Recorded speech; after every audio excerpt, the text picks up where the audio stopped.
Salary negotiation. This was one of the most requested videos across my Instagram polls and YouTube video comments. So I'm quite excited for all the negotiation ideas and tactics that I'm going to share in this video. A 3-step approach to help you get the salary that you deserve.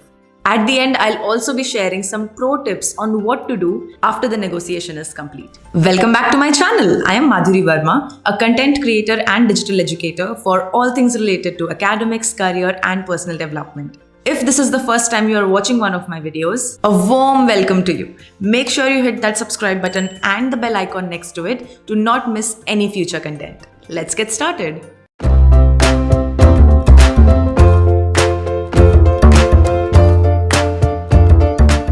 Step number 1. Identify the salary that you deserve. Start by researching your prospective employer. Sites such as Glassdoor or Fishbowl can give you a glimpse into salaries for various roles. But if you put in a little more effort, you can walk away with an amount higher than that. I suggest speaking to at least 3 men and 3 women who are in a role similar to the one that you are seeking, so that you have advice from a diverse group of professionals. If you are a woman, don't only seek advice from other women about salary ranges. You want to learn what a variety of people are making to avoid further widening the gender pay gap. This video will help you find people in specific roles and companies on LinkedIn. Thank me later. Step 2. Prepare for your negotiation with 3 C's. First, calm your nerves. The biggest reason people don't ask for more money is fear. And I get it. Salary negotiation can be scary. Your homework will come in handy here because it will help you negotiate with confidence and stay calm and centered during the actual conversation. Next, collate proof. Prepare a file with your past reviews and salary history. Also include any thank you emails shared by colleagues or clients, appreciation emails, or letters of praise that you received from your managers and seniors. If you don't have these proofs, I'll teach you how to get them and from whom in my job offer negotiation course. Check out the details in the description box. And finally, create an explanation. Based on the proof that you just collated, write a succinct explanation of why you deserve X salary. Provide arguments for how you will be valuable to the company and contribute beyond your role and responsibilities. Now, how do you structure this argument and quantify your value in monetary terms? That's another thing that I cover in my job offer negotiation course. For now, make sure you follow these 3 C's and have your prep ready. You'll understand why this is important as we move towards step 3. Negotiate your offer.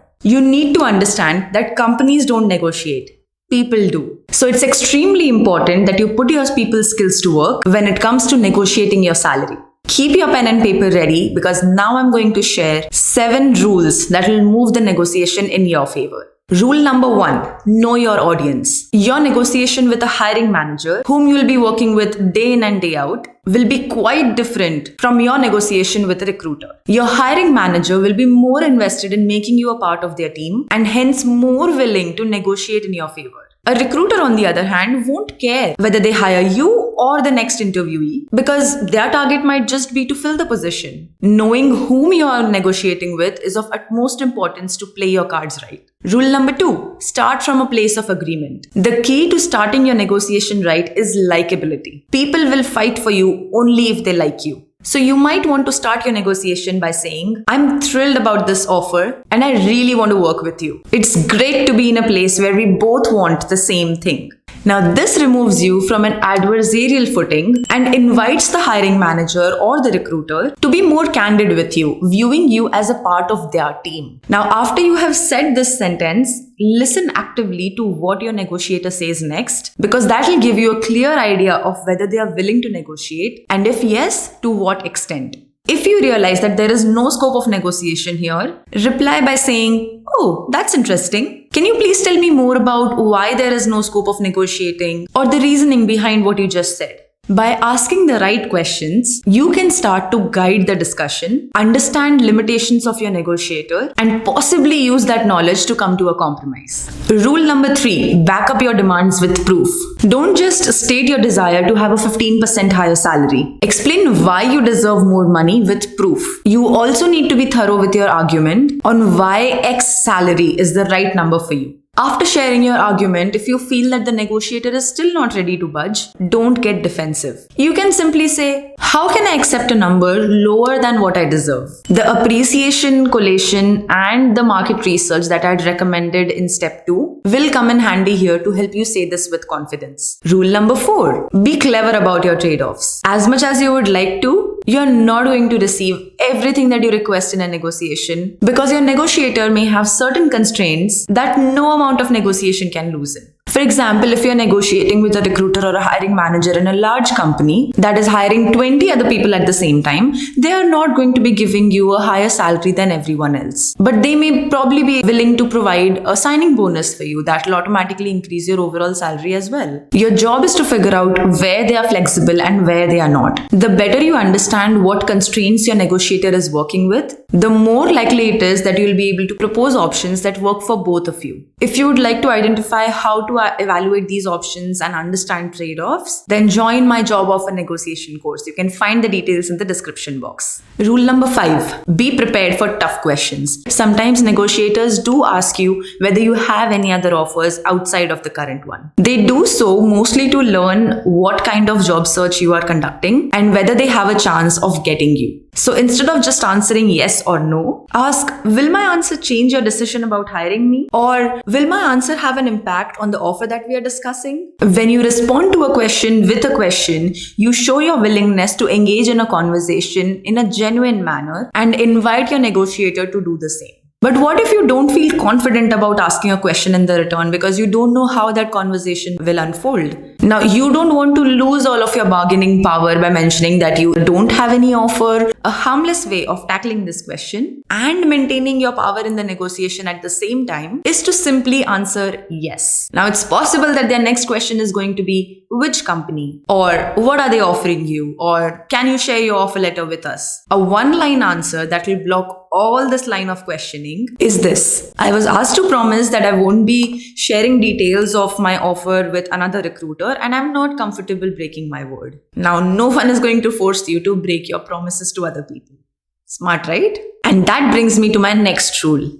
Be clear. If you intend to negotiate for a better package, make it clear that you're serious about working for that employer. Sometimes people think that the best way to get someone to want you is to show that everyone wants you. But the more strongly you play that hand, the more your negotiator is going to realize that at the end of the day, you're still going to say, no thanks. So if you plan on leveraging all the other offers that you have, make sure that you balance it out by mentioning why or under what conditions you'd be happy to forego all those other options and go with this employer. And rule number 7, don't negotiate just to negotiate. MBA students who have just taken a class on negotiation go bargaining berserk the first chance they get, which is mostly with a prospective employer. I know I did, and you might feel the same after watching this video.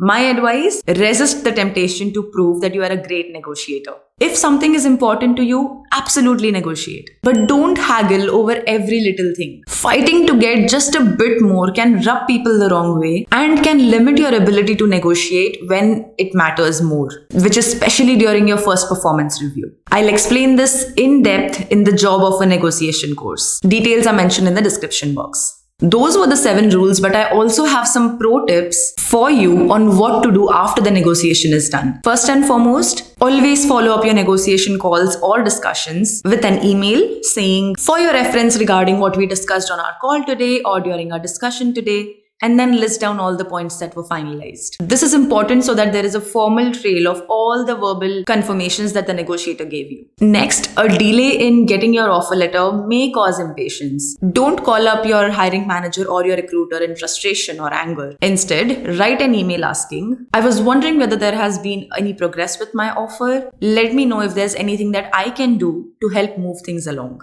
The next pro tip is to remember that what's not negotiable today may be negotiable tomorrow. Over time, interests and constraints change. When someone says no to you in a negotiation, what they are saying is, no, given how I see the world today. A month later, that same person may be able to do something that they couldn't do earlier. And in that time, you would have built up trust with that person by demonstrating how valuable you are to the team, and probably be in a better position to persuade your hiring manager that you deserve X salary. Be willing to continue the conversation even after you get hired, and encourage others to revisit issues that were left unaddressed or unresolved at the time of the offer.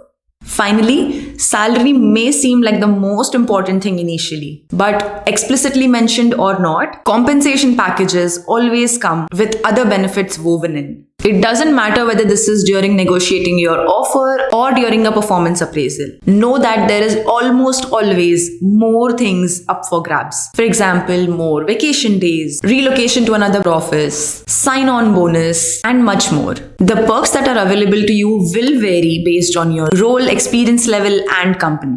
I cover all of this and a lot more in depth in my job offer negotiation course. Sign up for it via the link in the description box. I would love to know whether the tips and tricks that I shared today were helpful to you, so please do share your thoughts in the comment section, and share this video with your friends and family who are on the verge of entering a negotiation. You can reach out to me on Instagram and LinkedIn, and even book a one-on-one consultation with me to discuss your doubts and concerns. All the links are mentioned in the description box. Hit that like button and the subscribe button for more helpful content.